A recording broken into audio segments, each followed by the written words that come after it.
Today's topic is rotational motion, which starts with a new physical quantity called as moment of inertia,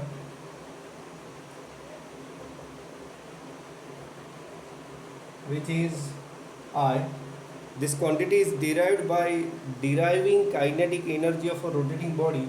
So, if a body is rotating with angular velocity omega, then its kinetic energy can be given by I omega square, half I omega square, where I is equal to summation of m I r I square. I goes from 1 to n. This is basic expression for moment of inertia, which is derived by using derivation of kinetic energy of a rotating body. After this, we have another physical quantity which is introduced in this chapter, and that is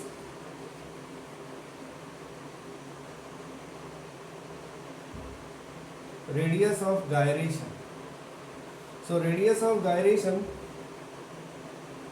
if k is the radius of gyration, then I can also be given by I is equal to mk square. Here basically k represents distribution of mass from the axis of rotation. K can be calculated by using root of I upon m. This is expression for k. Next,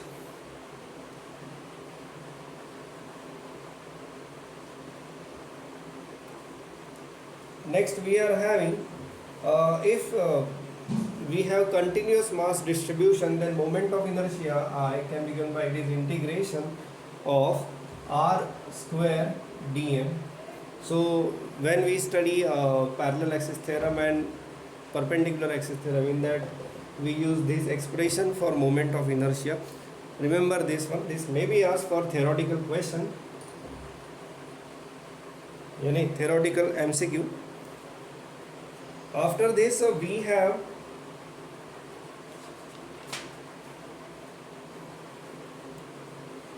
kinetic energy, rather torque acting on a rotating body. So torque acting on a rotating body can be given by torque is equal to I alpha, where I is moment of inertia, alpha is angular acceleration.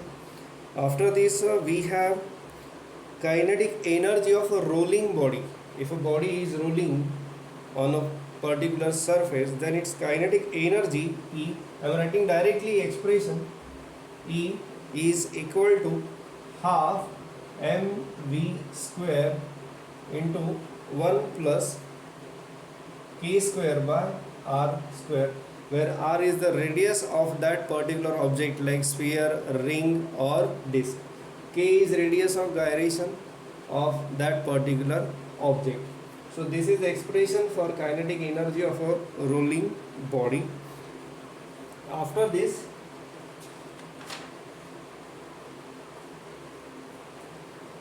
if we have inclined plane and object is rolling from that inclined plane, in that case, like this, let h be the height of that inclined plane, and a body is rolling down from this inclined plane, then velocity of this object at this position, bottom position, velocity of the object at the bottom position can be given by v is equal to root of 2gh upon 1 plus k square by r square. This is expression for velocity of this object at the bottom of this inclined plane. Similarly, we are also having expression for acceleration of this object on this inclined plane. So acceleration of this object A can be given by A is equal to g sine theta divided by 1 plus k square by r square. This is the acceleration of the body.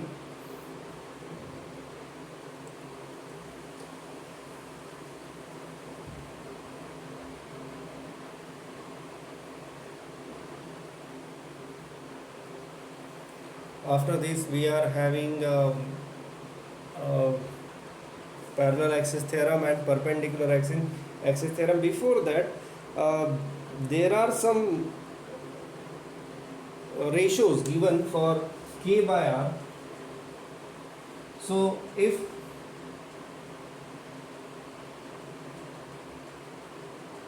it is disk, ring and sphere, then what is the ratio of k by r? So we have a table given in your textbook. So for a ring, k by r is 1. For disk, k by r is 1 by root 2, and for sphere, k by r is root of 2 by 5. Remember this will be required for solving numericals on kinetic energy of a rolling body.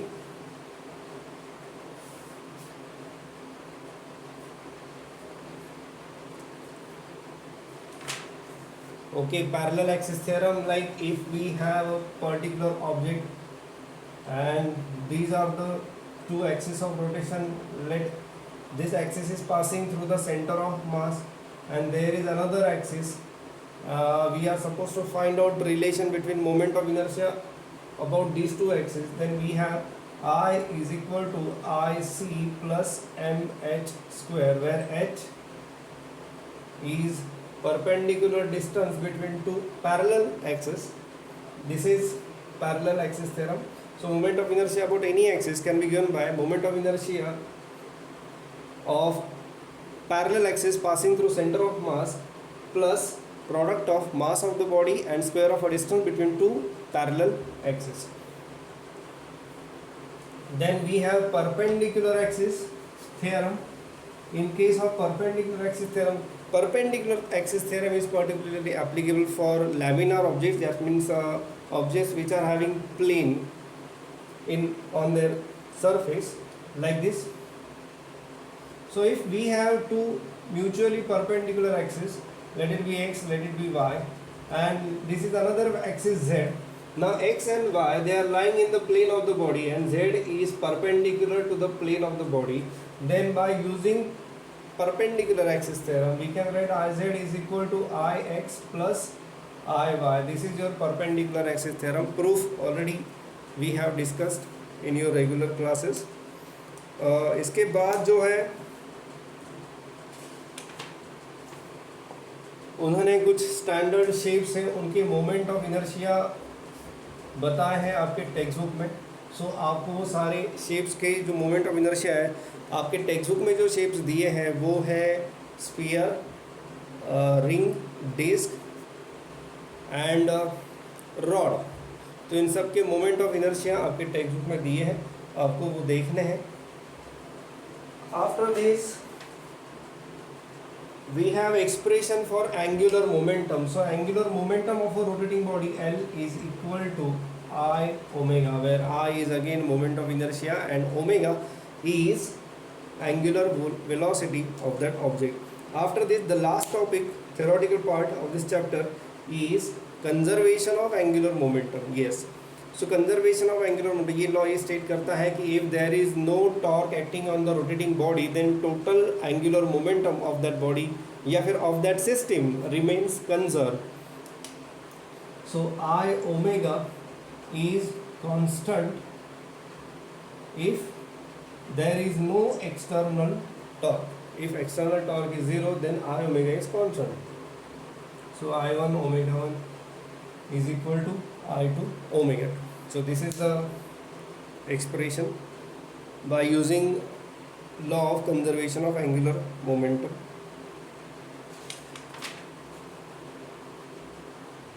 So now let us start with the DPP.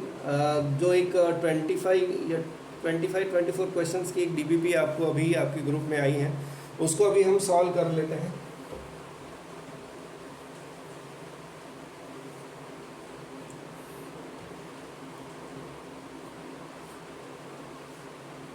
तो इस DPP का जो पहला question है,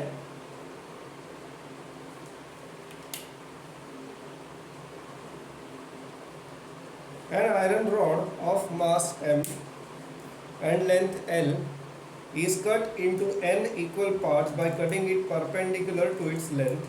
If I is the moment of inertia of rod about the axis passing through its center and perpendicular to its length, then the moment of inertia of each part about the similar axis is. देखो सबसे पहले तो एक rod है, particular rod है, और पहले तो इस रॉड का मोमेंट ऑफ इनर्शिया रहेगा I is equal to M L square by 12, where l is the length of rod and m is mass of that rod. अगर इस रॉड के मैं n number of equal parts करता हूं तो हर एक part का जो मास रहेगा वो रहेगा m बाय n, और हर एक पार्ट की जो लेंथ रहेगी वो रहेगी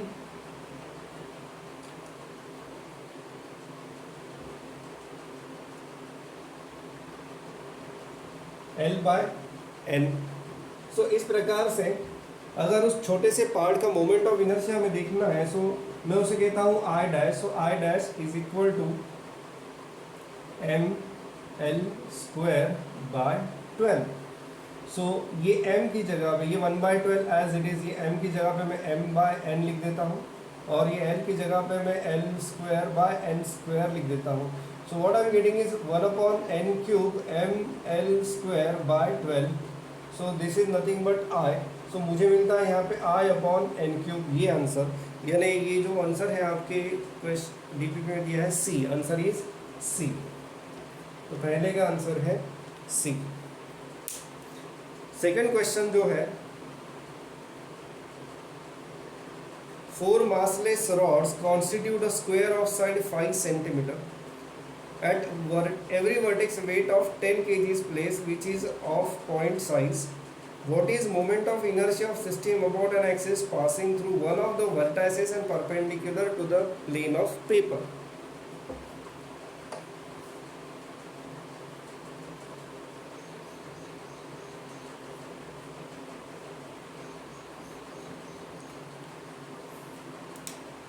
तो ये एक स्क्वायर है, और हर एक स्क्वायर की साइड जो दी है दैट इज 5 सेंटीमीटर, और जो मास हर जगह रखा है 10 ग्राम.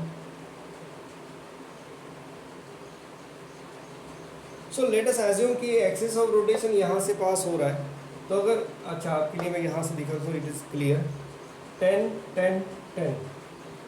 तो इसका जो मोमेंट ऑफ इनर्शिया रहेगा वो ज़ीरो हो जाएगा, because axis of rotation is passing through this point mass itself.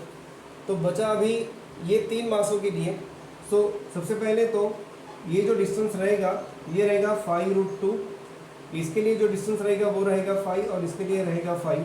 So total moment of inertia is 10 into 5 square plus 10 into 5 square, ये 10 इंटू 5 स्क्वायर, ये 10 इंटू 5 स्क्वायर, और इसके लिए जो डिस्टेंस है that is 10 into 5√2 square.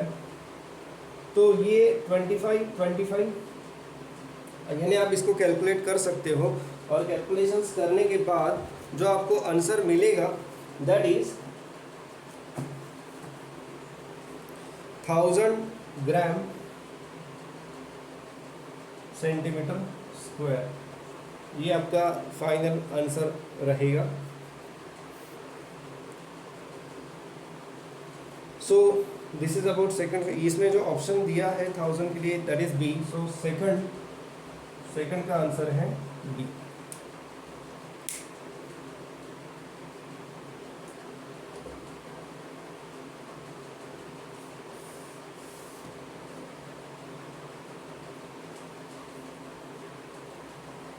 Question number 3. Particles each of mass 1 kg are placed at 1 meter, 2 meter, 4 meter on x-axis with respect to origin. Then the moment of inertia of system about y-axis is. ठीक है, ये चारों particle जो है इनका मास 1 kg है और about y-axis. तो अगर देखा जाए तो ये अगर y-axis है, ये y-axis और ये x-axis, और ये चारों पार्टिकल्स कहाँ रखे हैं 1, 2 एंड 4. 1, 2 एंड 4 मीटर पे ये हर एक का मास 1 kg है. सो मोमेंट ऑफ इनर्शिया बड़े आसानी से आप निकाल सकते हो. It is 1 into 1 square plus 1 m into इसका डिस्टेंस है 2 स्क्वायर प्लस 1 इंटू 4 स्क्वायर. ये 1 प्लस 4 प्लस 16. आपको जो आंसर यहाँ पे आ रहा है that is 21. So question number 3 जो था, 3 का जो आंसर है यहाँ पे मुझे मिल रहा है that is C. Question number 4.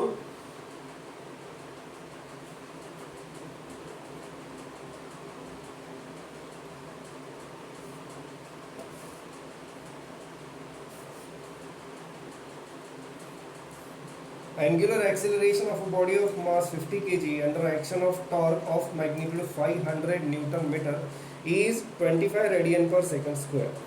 The radius of gyration of the body about an axis of rotation is nearly equal to. Okay, चलिए देखते हैं. सबसे पहले टॉर्क दिया है और एंगुलर एक्सेलरेशन दिया है और सारे ऐसा यूनिट्स में है, तो हम यहाँ पे मोमेंट ऑफ इनर्शिया निकाल सकते हैं. सो मोमेंट ऑफ इनर्शिया में बात कर रहा हूँ क्वेश्चन नंबर 4 की. So I is equal to torque upon alpha. So torque जो है यहाँ पे वो है 500 अपॉन ये 25. आपको यहाँ पे आंसर मिलता है 20 kg मीटर स्क्वायर. ये आ गया आपका मोमेंट ऑफ इनर्शिया. इसके बाद उन्होंने रेडियस ऑफ गायरेशन पूछी है, तो radius of gyration k is equal to root of I upon m. So root of 20 upon mass जो है इस ऑब्जेक्ट का वो दिया है 50. सो ये 0.4 which is very close to 0.36. So ये आपका आंसर आएगा 0.6. तो इस प्रकार से क्वेश्चन नंबर 4 का जो आंसर आ रहा है that is B. Question number 5.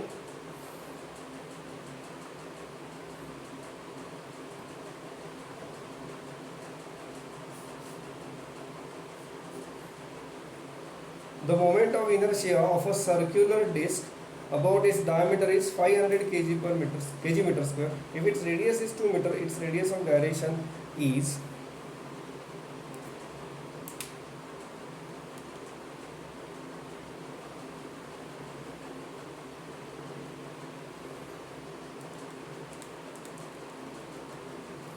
So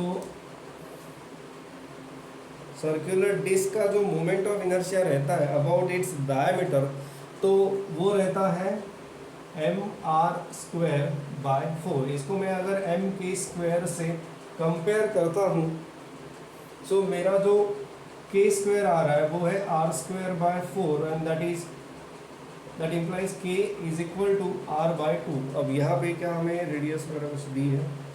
yes, radius is 2 metre. So it's radius of gyration जो है 2/2. Answer is 1. So question number 5 जो है उसका आंसर आ रहा है E, option E.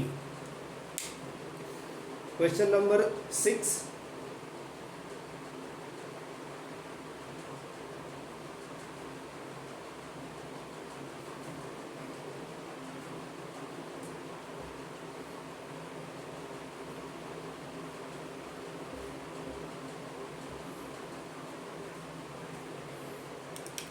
The moment of inertia of a body about a given axis is 1.2 kg meter square and it is at rest. Question number 6.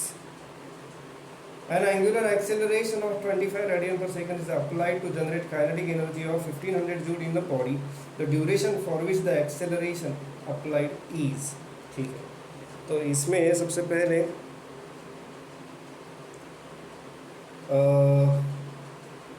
देखते हैं हमारे पास क्या क्या है. अभी फ़िलहाल मोमेंट ऑफ इनर्शिया अवेलेबल है और काइनेटिक एनर्जी दी है, तो इससे हमें एंगुलर वेलोसिटी पहले तो मिल जाएगी. तो let us find out angular velocity. So मेरे पास जो एक्सप्रेशन है काइनेटिक एनर्जी का वो है हाफ आई ओमेगा स्क्वायर, और उन्होंने दिया है कि इट इज़ इक्वल टू मेरे ख्याल से 1500 joule. Okay fine. So omega square is 2 into 1500 upon I. 2 into 1500 और जो I मुझे यहाँ पे दिया गया है दैट इज 1.2। हाँ जी, ओके। सो इस प्रकार से जो मुझे यहाँ पे पहले तो ओमेगा मिलेगा, that omega is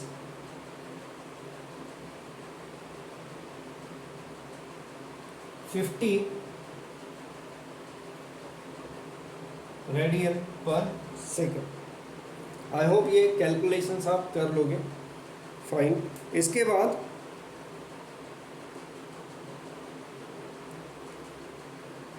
omega is equal to alpha t. Basically correct equation है omega is equal to omega 0 plus alpha t, जो कि आपका ऑब्जेक्ट इनिशियली एट रेस्ट है तो ये 0 हो जाएगा। So omega is equal to alpha T. Alpha उन्होंने दिया है, ओमेगा हमने निकाल लिया है। सो अल्फा आपको जो दिया है that is 25। So T is equal to omega by alpha that is 50 by 25। आपका आंसर आ रहा है 2 सेकेंड्स। तो 6 का जो आंसर है इट इज 2 सेकेंड, यानी option A.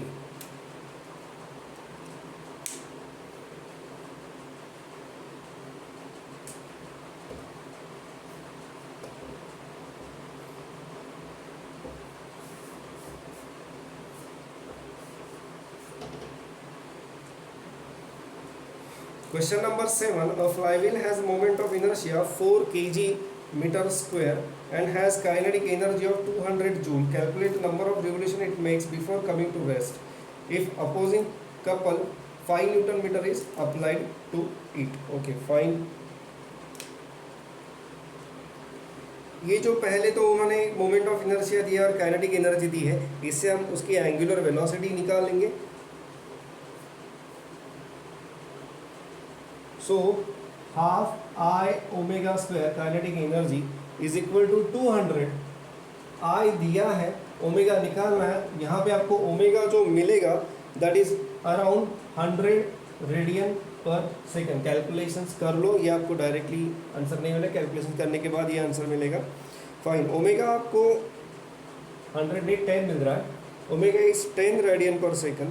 Then alpha, alpha is torque upon I. जो टॉर्क यहाँ पे दिया है, जो कपल यहाँ पे दिया है दैट इज कितना दिया है 5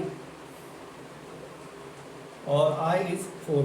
सो omega and alpha both are given.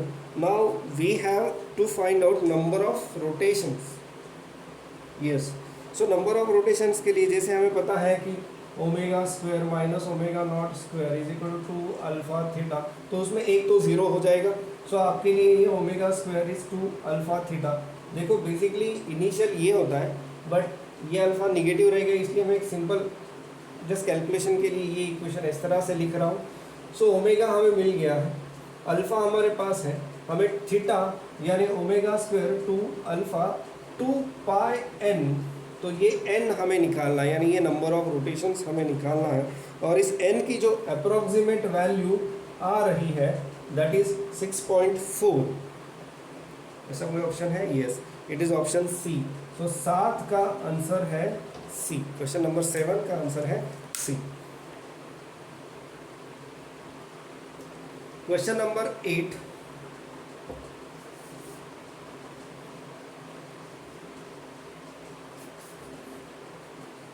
So question number 8 is thin uniform rod of mass 3 kg and length 2 meter starts from rest and rotate about an axis passing through its center and perpendicular to its length with a speed of 900 rpm in 10 seconds. Then the torque acting on it. ठीक है, question number 8। तो यहाँ पे सबसे पहले उन्होंने दिया है कि इनिशियली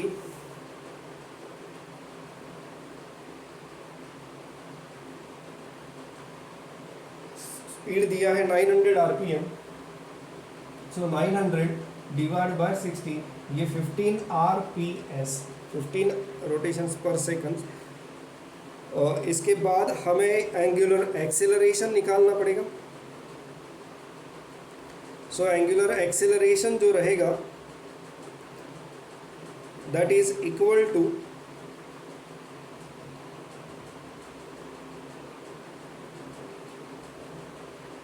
अल्फा जो आपको यहाँ पे मिलेगा that is equal to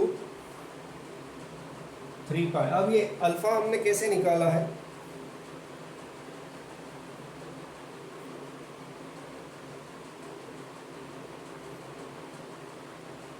10, okay, 3 kg into meter square, 10 second,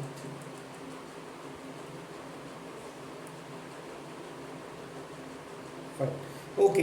alpha 3 pi यानी ये 30 पाई बाय 10, क्योंकि 10 जो है it is time duration.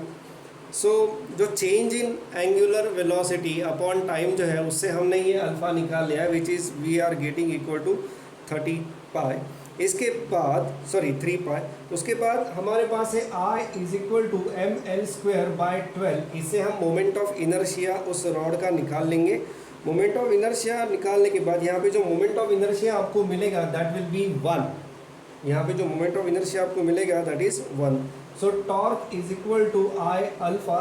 So जो आंसर आपको यहाँ पे मिलेगा दैट इज अराउंड 9.42। आई हमने निकाल लिया, अल्फा 3 पाई है, फिर से बता रहा हूँ।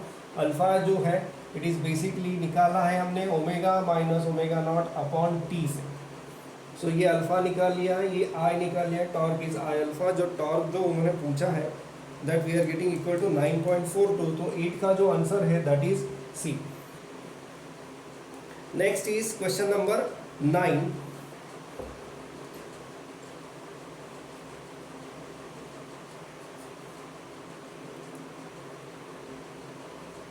क्वेश्चन नंबर 9 जो है it is a wheel is rotating at 1800 RPM about its axis, ठीक है।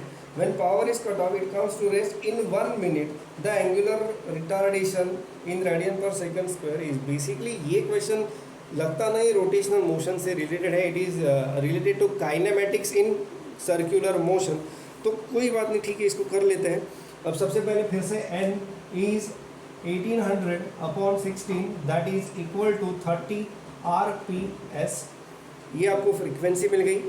Omega is equal to alpha T. अब ये रिटार्डेशन रहेगा, ये आप याद रखें। तो जो अल्फा है वो हमें निकालना है basically. So alpha is omega by T, so 2 pi N by T. इससे जब आप ये अल्फा निकालोगे, एन की वैल्यू यहाँ पे पता है आपको, टी जो दिया है उन्होंने वो दिया है 1 मिनट, 1 मिनट यानी 60 सेकंड। सो ये 2 पाई इंटू 30 अपॉन 60, तो ये आपका आंसर आ रहा है पाई। पाई यानी यस वो दिया है आपको, आंसर बी आ रहा है। सो 9 में आंसर आ रहा है बी। Question number 10।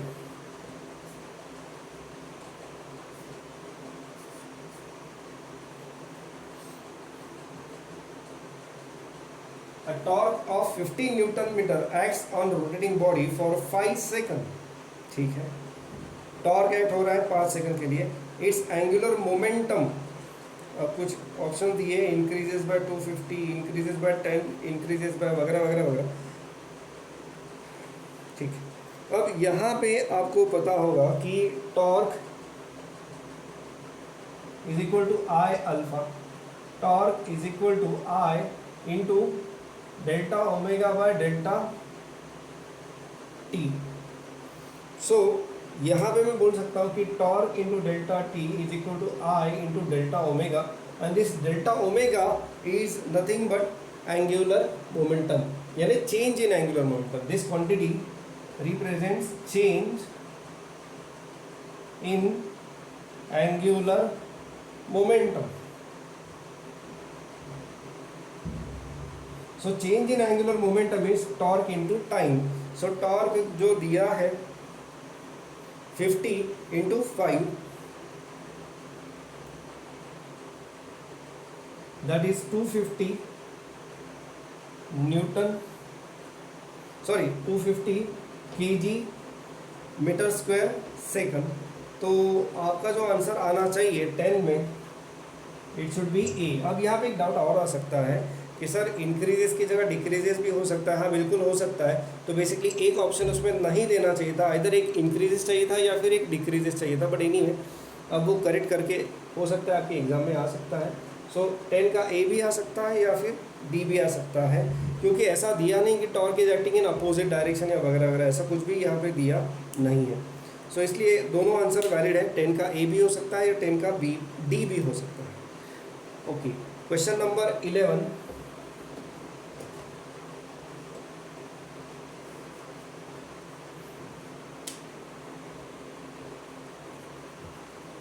सो क्वेश्चन नंबर 11 जो है, a wheel of moment of inertia 2 into 10 raised to 3 kg meter square is rotating at a uniform angular speed of 4 radian per second.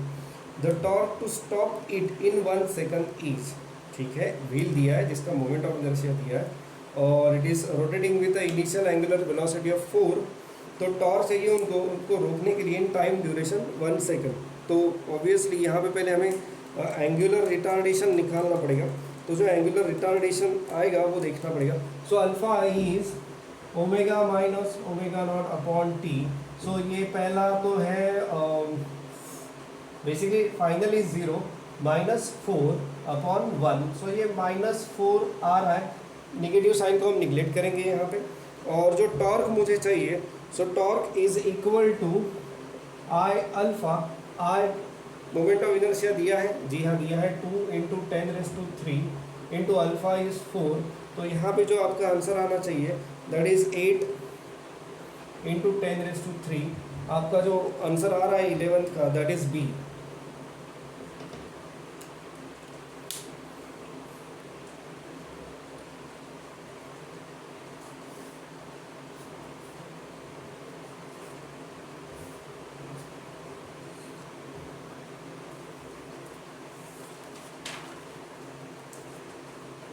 Okay, question number 12.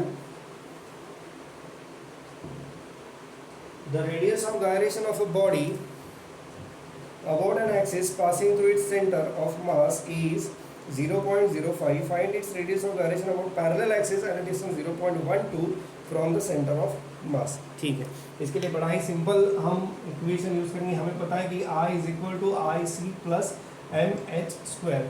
IC moment of inertia about an axis passing through its center. I is the moment of inertia about any parallel axis.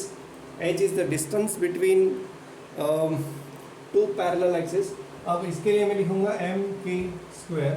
यहाँ पे मैं mkc square plus ये mh square. kc is radius of gyration for moment of inertia about an axis passing through center. k is radius of gyration about a moment of inertia I. सो अब यहाँ पे m cancel हो रहा है. So ये k square is equal to kc square plus h square. मेरे ख्याल से kc इज गिवन, kc दिया है 0.05 का स्क्वायर प्लस h जो दिया है at a distance of 0.12 square. तो ये पाइथागोरस ट्रिपलेट आपको पता होगा 5, 12, 13. तो ये आना चाहिए 0.13 का स्क्वायर. तो ये जो k है दैट इज 0.13, यानी 12 का जो आंसर आना चाहिए दैट इज C. सो 12 का आंसर है C. 13, question number 13.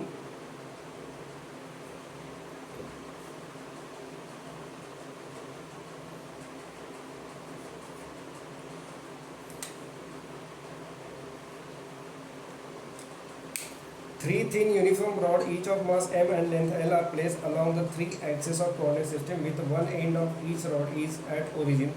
The moment of inertia of the system about z axis is. ठीक है, सबसे पहले तो हम ये देख लेते हैं इसको शुरू करने से पहले कि moment of inertia about rod about it's and ये कितना रहता है. तो ये डिस्टेंस रहता है l/2. Moment of inertia about central parallel axis is ml square by 12 रहता है. तो ये कितना रहेगा. So I is equal to ml square by 12 plus ml square by 4. तो ये 12 और ये मेरे ख्याल से 4ml स्क्वायर. तो ये आता है ml स्क्वायर बाय 3. ये बस आपकी जानकारी के लिए बता रहा हूँ कि moment of inertia of rod about it's and is ml square bye 3. चलिए आगे बढ़ते हैं. सो नेक्स्ट इज जो क्वेश्चन में दिया है क्वेश्चन नंबर 13 में कुछ इस प्रकार से है कि ये 3 रॉड है. One is along x axis, another is along y axis and another is along z axis. तो इन एंड द सिस्टम, अब ये रॉड इस तरह से कनेक्ट कर दिया, हर एक का एंड यहाँ ओरिजिन पे आके मिल रहा है, इस तरह से इसको कनेक्ट कर दिया है. And now the system is rotated about z axis. तो ऑब्वियसली ये जो रॉड है z वाला, इसका मोमेंट ऑफ इनर्शिया 0 रहेगा. सो यहाँ पे मोमेंट ऑफ इनर्शिया कौन कंट्रीब्यूट करेगा, x and y axis. So total moment of inertia is ml square by 3 plus ml square by 3. So it is 2 by 3 ml square. Options कैसे दिए हैं यहाँ पे? यस, वैसे ही दिए जैसे हमने लिखे. सो it is 2 by 3 ml square. सो 13 का जो आंसर आ रहा है that is D. Question number 14.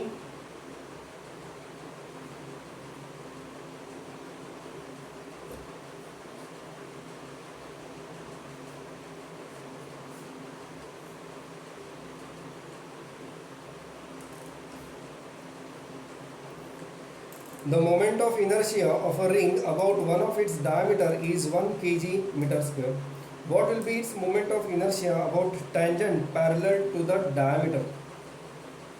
ठीक है, फिर से एक बार.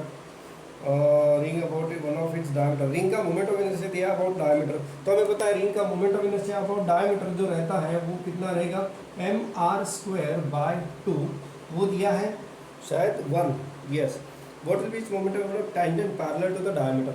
अब tangent parallel to the diameter यानी वो ऐसा रहेगा. सो ये जो रहेगा ये I is equal to again I C plus mr² हो जाएगा. सो ये mr²/2 प्लस mr². सो ये 3/2 mr². अब यहाँ पे मुझे mr² की वैल्यू पता है. This implies mr² is equal to 2. यहाँ से हमें पता चलता है कि mr² की वैल्यू 2 आ रही है. तो यहाँ पे 3/2 mr² की जगह पे मैं 2 पुट कर देता हूँ. So I am getting it is equal to 3. ऐसा कुछ दिया है. Yes, it is option C. So 14 का जो आंसर है दैट इज सी.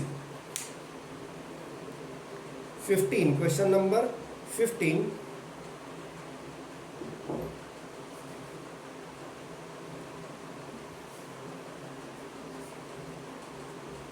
क्या कह रहा है question number 15? Two cylinders are of equal mass and has same moment of inertia about axis, but one of them is solid and other hollow. What will be ratio of their diameter? ठीक. अब यार कैसे है कि यहाँ पे moment of inertia दोनों का सेम आ रहा है, मास भी इक्वल है, सेम मोमेंट ऑफ इनर्शिया. अब जो सिलेंडर है सॉलिड सिलेंडर, उसका मोमेंट ऑफ इनर्शिया हमें पता है इट इज mr²/2. और जो हॉलो सिलेंडर है तो हॉलो सिलेंडर को हम ट्रीट करेंगे एज अ रिंग. तो रिंग का मोमेंट ऑफ इनर्शिया ये r1 ले लेता हूँ मैं और ये r2². अब यहाँ पे दिया ये है कि mr1²/2 is equal to mr2². याद रखें ये डिस्क के लिए है और ये रिंग के लिए है, because hollow cylinder can be treated as ring. So ये मोमेंट ऑफ इनर्शिया दोनों का सेम है, मास भी सेम है. तो यहाँ पे सिंपली मुझे मिल रहा है कि r1²/2 is equal to r2². So r1/r2 जो मुझे मिल रहा है दैट इज √2/1. तो यहाँ पे कोई ऐसा ऑप्शन है?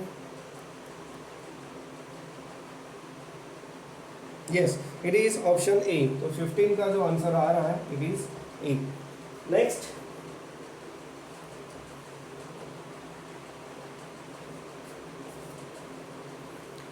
क्वेश्चन है 16. The diameter of a flywheel is increased by 1.5%. What is percentage increase in moment of inertia about central axis? ठीक है. बेसिकली ये एरर का जो एक टॉपिक है उससे भी आप कर सकते हो, बट एनीवे इसको डिटेल कैलकुलेशन से करके देखते हैं. सो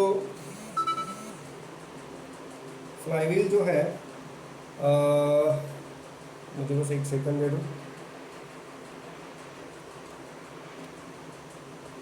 ठीक है. सो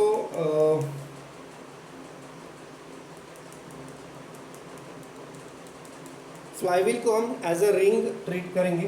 तो रिंग का जो मोमेंट ऑफ इनर्शिया रहता है वो रहता है mr². Okay fine.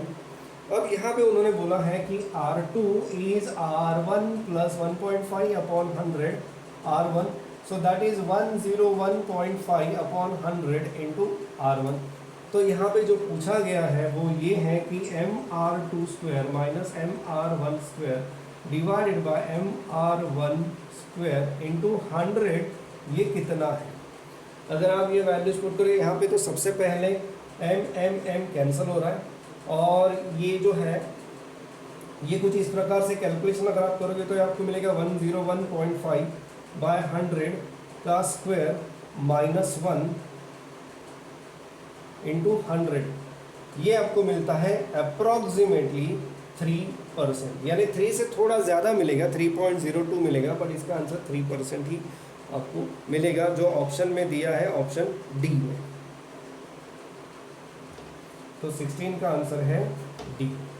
और इसको और बहुत ही सिंपल तरीके से आप सॉल्व कर सकते हो, जो कि एरर्स में है, मेजरमेंट नाम का जो चैप्टर है उससे भी आप इसको कर सकते हो। बट एनीवे ये एक और मेथड है, ये कई बार हमने यूज़ किए हैं आपकी क्लासेस में।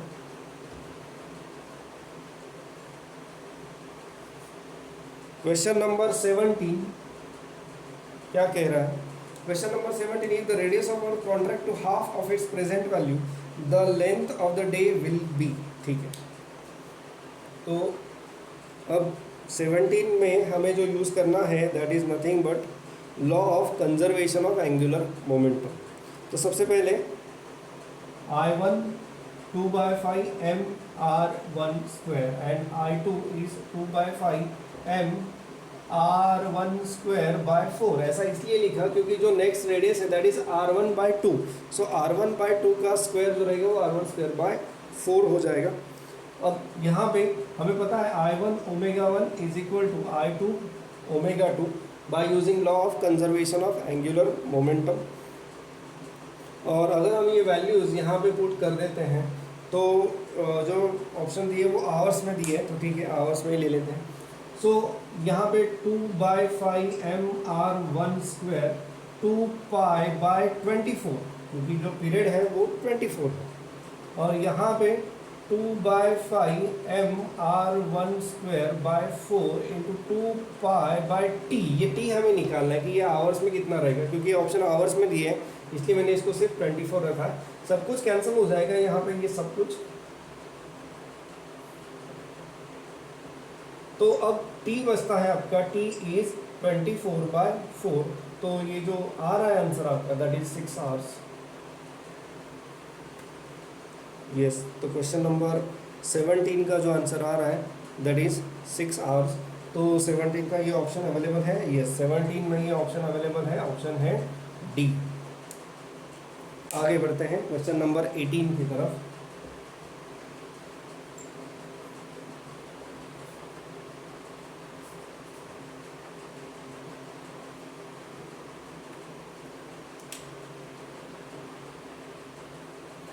तो क्वेश्चन नंबर 18 क्या कह रहा है? The angular momentum of a body changes by 80 kg meter square per second. Change in angular momentum here. When its angular velocity changes from 20 to 40, the change in kinetic rotation is okay.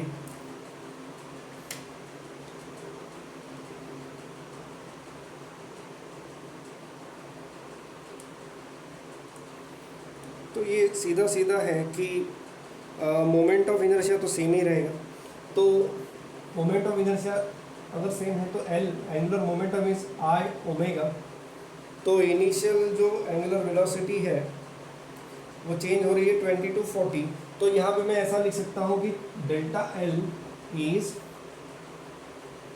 40I minus 20I and that is equal to, क्योंकि ये initial angular velocity है 20, ये final angular velocity है 40, और ये जो change in angular momentum है वो भी यहाँ पे दिया है दैट इज इक्वल टू 80। तो इससे मुझे मिल जाता है आई, तो आई जो मुझे यहाँ पे मिल रहा है 80/20 दैट इज इक्वल टू 4। ठीक है, अब आगे उन्होंने क्या पूछा है? The change in kinetic energy. Yes, तो चेंज इन काइनेटिक एनर्जी यानी वो हो जाएगा half I ω2 square minus ω1 square.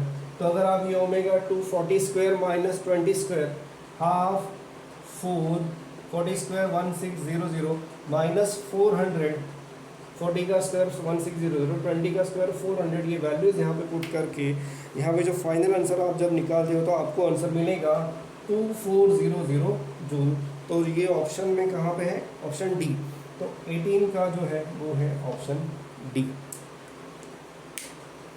Question number 19।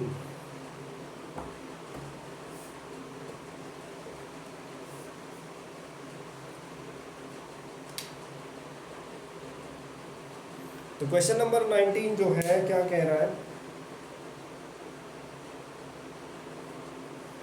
a body of moment of inertia 2 kg meter square has a rotational kinetic energy of 4 joule.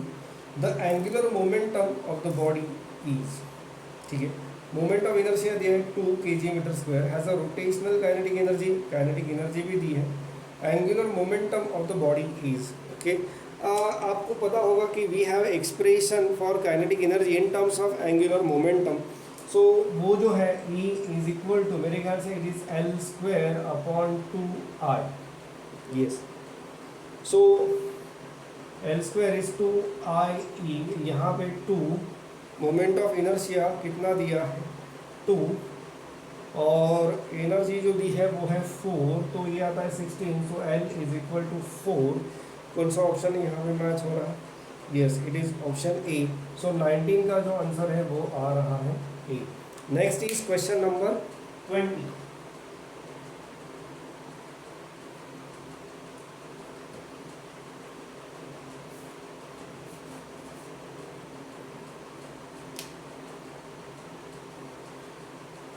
Question number 20. If the ice of polar caps melts, the duration of the day will. अब देखो क्या होगा, ये पहले तो ये अर्थ है और यहाँ का अगर आइस मेल्ट होता है, ठीक है, तो आइस मेल्ट होने की वजह से जो लिक्विड है, लिक्विड वाटर जो है, it will come close to the equator, it will come to close to the equator, equator के पास आने की वजह से ये क्यों आएगा, basically it is because of centrifugal force। तो जब वो इक्वेटर के पास आएगा तो इसकी वजह से जो मास डिस्ट्रीब्यूशन है वो बढ़ेगा, मास डिस्ट्रीब्यूशन बढ़ने से मोमेंट ऑफ इनर्शिया बढ़ेगा, मोमेंट ऑफ इनर्शिया बढ़ने से because of conservation of angular momentum, हमें पता है कि I1 omega 1 is equal to I2 omega 2। अब यहाँ पे I2 is greater than I1, so that's why omega 2 is less than omega 1, angular velocity कम हो जाएगी, एंगुलर वेलोसिटी कम हो जाएगी यानी टाइम पीरियड बढ़ेगा, टाइम ड्यूरेशन बढ़ेगा, यानी इसका जो आंसर है वो है duration of the day will increase. 20 का आंसर है A, it will increase. Wheel is rotating with, question number 21।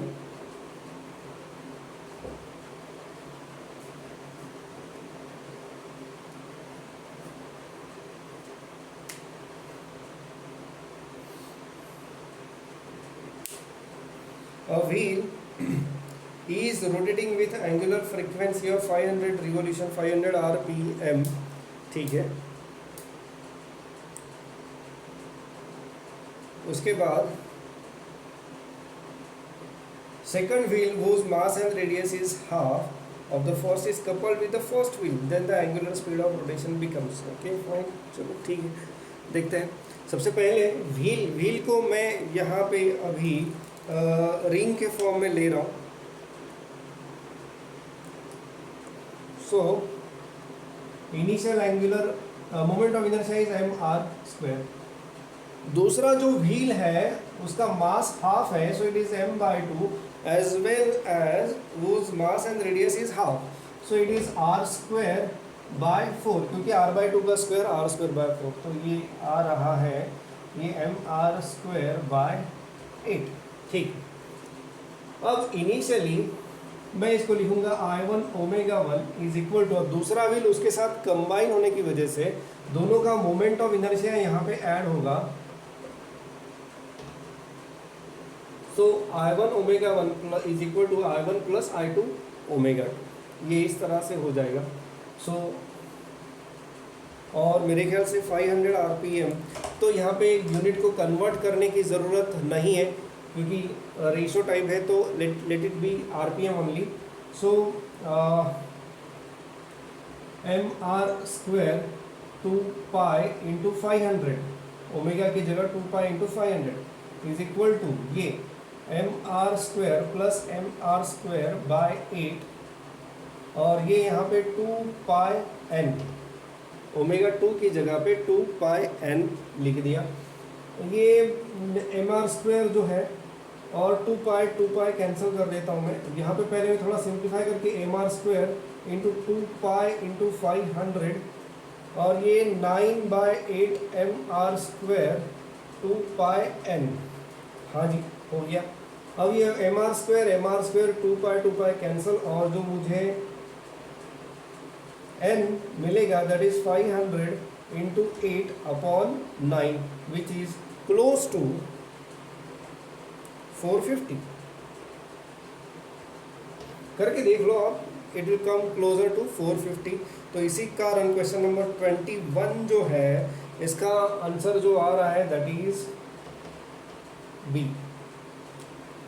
आगे बढ़ते हैं क्वेश्चन नंबर 22 की तरफ।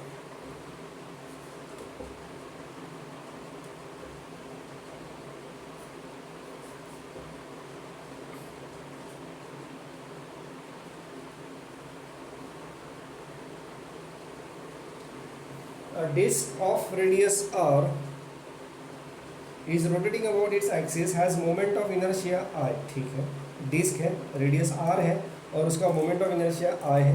It rotates with the constant angular velocity omega. A heavy particle of mass m is placed gently on the rim of the disk. The resulting period of the system is। अरे हाँ, ये फिर से वही आ गया कंजर्वेशन ऑफ एंगुलर मोमेंटम। तो directly I दिया है, डिस्क दी है, so I1 omega 1 is equal to I2 omega. ठीक है, क्वेश्चन नंबर है ये 22। सो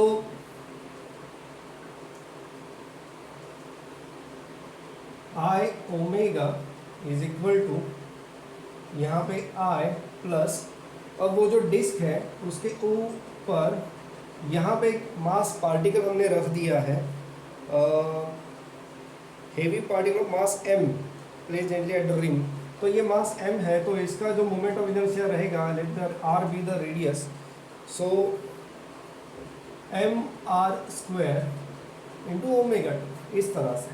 सो और पूछा गया है period of the system, period of system पूछा है, तो omega should be I 2 pi by t is equal to I plus M R square 2 pi by T2, इस प्रकार से। ठीक है, बट यहाँ पे उन्होंने t सब्स्टिट्यूट करने की ज़रूरत नहीं है क्योंकि ऑप्शंस में यहाँ पे I ओमेगा ही दिखाई दे रहा है। So T2 is equal to 2 pi I plus M R square divided by I omega, ऐसा कुछ मुझे दिखाई दे रहा है। So it is option B, 22 जो है उसका ऑप्शन बी आ रहा है। Fine, next is question number 23।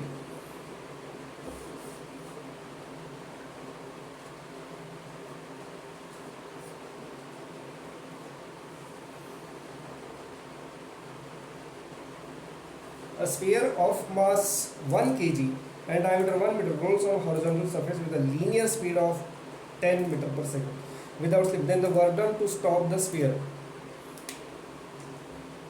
Final kinetic energy कितनी रहेगी? 0 रहेगी, और इनिशियल काइनेटिक एनर्जी जो रहेगी 0 भी रहेगी। So work is change in kinetic energy, so it is ke minus 0, that is what ever kinetic energy that sphere is having. So work निकालना है, यानी इसका मतलब उसकी इनिशियल काइनेटिक एनर्जी कितनी है वो हमें निकालनी है। तो काइनेटिक एनर्जी के लिए हमारे पास एक्सप्रेशन है, वो है, अच्छा इन्फॉर्मेशन किस तरह में दी है, मास में दी है एंड वेलोसिटी में दी है। तो हमारे पास है ये half M V square into 1 plus K square by R square. So half mass है आपका 1 kg, वेलोसिटी जो दी है दैट इज 10 यानी 100 क्योंकि वी स्क्वायर है, और ये यहाँ पे 1 प्लस 2/5 हो जाएगा क्योंकि के बाय आर मेरे ख्याल से रूट ऑफ 2/5 रहता है, तो के स्क्वायर बाय आर स्क्वायर जो रहेगा वो 2/5 आ जाएगा। तो ये 50 इंटू ये आ जाएगा 7/5, 50 इंटू 7/5, ये 10 इंटू 7 70, ऐसा कुछ तो आंसर दिखाई दे रहा है। यस, 23 का जो आंसर है, 23 का आंसर हमें मिल रहा है B.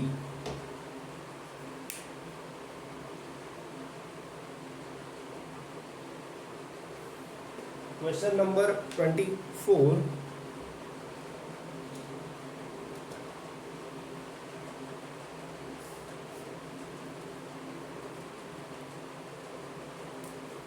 So question number 24, a solid cylinder of radius 10 centimeter rolls down an inclined plane of height 25 centimeter without slipping. The linear velocity of a solid cylinder at the bottom is, अभी थोड़ी देर पहले मैंने इसका expression निकाल के दिया था, लिख के दिया था आपको रोटेशनल वेलोसिटी के अंदर. सो जो वेलोसिटी का, फाइनल वेलोसिटी का जो एक्सप्रेशन है वो कुछ इस प्रकार से है. V is equal to root of 2gh divided by 1 plus p square by r square. हाँ जी, तो रूट ऑफ 2, अब g देख लेते हैं, फिलहाल के लिए g को मैं 10 ले लेता हूँ, इंटू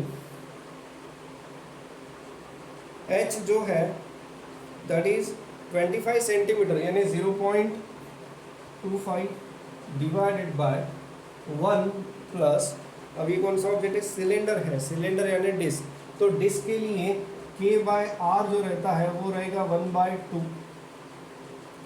डिस्क के लिए जो k बाय आर जो रेशो रहेगा that will be 1/2. So sorry, k square by R square is 1/2. हाँ जी, तो ये 1/2 आ गया. तो अब इसे सॉल्व कर ले. सो ये 2.5 इंटू 2 ये आ जाएगा 5, और ये नीचे आ रहा है, कितना आ रहा है, 3/2. सो ये कुछ तो मुझे मिल रहा है √10/3. यस, वेलोसिटी हमें कुछ ऐसा कुछ मिल रहा है. ओके, सॉरी, यहाँ पे उन्होंने ऑप्शन जो है वो सेंटीमीटर पर सेकंड में दिए हैं, तो मैं इसको फिर से कर लेता हूँ सेंटीमीटर पर सेकंड में. आपको मैं एक और ऑप्शन बता सकता हूँ इसमें. आप अगर टेक्स्ट बुक में एक टेबल देखोगे जो कि पेज नंबर 42 पे दिया है, तो जो फाइनल वेलोसिटी जो है उसके लिए डिस्क के लिए जो एक्सप्रेशन दिया है वो है root of 4/3gh, root of 4/3gh. और अब मैं यहाँ पे 4/3, क्या 980 लेना ठीक रहेगा? चलो लेट्स टेक 980, और हाइट दी है 25. ओके, सो ये 100 इंटू 980 डिवाइड बाय 3. अब इसको अगर करना है तो 1000. आई होप इसका जो आंसर आएगा 10 980 इज क्लोज टू. कैलकुलेशंस आप कर लो, अभी इसमें वीडियो में बहुत ज़्यादा समय जाएगा. इसका आंसर आप देख सकते हैं, मेरे ख्याल से इट इज़ क्लोज टू 980,000 यानी 30 के आसपास, 30/1.7. Yes, it is close to 180 के आसपास आपको ये आंसर मिलना चाहिए. ऑप्शन सी मेरे ख्याल से इसमें मिलना चाहिए, but still you verify the answer of this question number 24. Okay, इसके अलावा कोई भी डाउट रहे तो आप आपके ग्रुप में डाल सकते हो. एंड नेक्स्ट जो टॉपिक मैं शुरू करूँगा दैट इज़ ऑसिलेशन. इसके बाद वाला जो टॉपिक रहेगा that is oscillation. Regarding calculation मुझे आप इसमें इसका आंसर बता दो ग्रुप में कि इसका आंसर कितना आ रहा है once you are able to see the videos, क्योंकि शायद कुछ लोगों का ये भी प्रॉब्लम है कि आप वीडियोज़ नहीं देख पा रहे. तो जैसे ही आप ये वीडियोज़ देख लोगे तो मुझे इसका आंसर आप कैलकुलेट करके बता दो. क्वेश्चन नंबर 25 है नहीं इसमें, बेसिकली 25 हमने डिसाइड किया था, बट अभी फ़िलहाल क्वेश्चन नंबर 25 इसमें है नहीं, क्योंकि वो मैंने हटा दिया, वो थोड़ा आउट ऑफ सिलेबस लग रहा था, इसलिए मैंने उसे हटा दिया है. तो फिलहाल यहाँ तक ही आपकी एक्सरसाइज है, क्वेश्चन नंबर 24 तक. सो इसे देख लो एक बार, कोई भी डाउट है तो पूछ लो. मुझे इसका आंसर चाहिए, ग्रुप पे डालना है इसका आंसर.